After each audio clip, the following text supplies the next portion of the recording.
The summer of 98, I remember. Now, again, I didn't know what was going on with the murder. I didn't know what was happening with Ted. I didn't know what the political goings on were. I was just doing my shit, you know?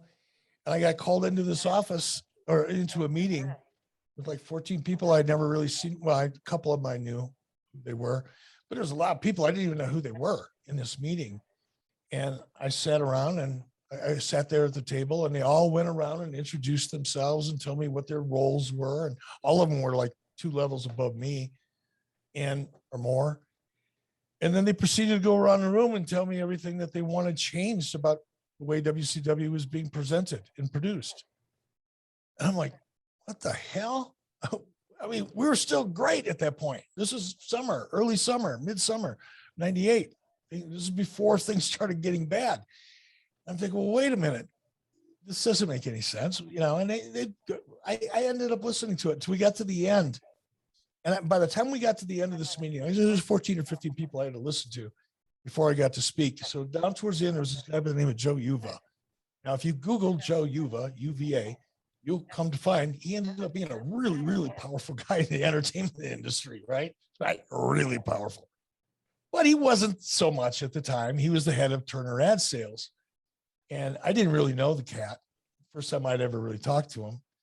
So he's talking about advertising and all this kind of stuff, about how he sees advertising and how WCW will fit into the Turner Ad Sales portfolio and all this corporate speak.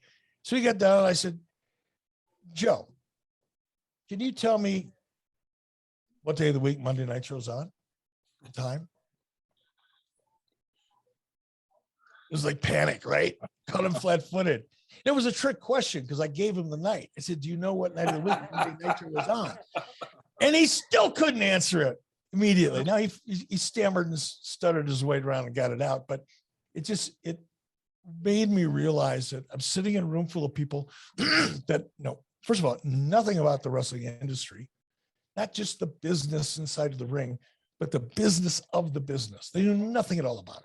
They knew even less about the wrestling audience.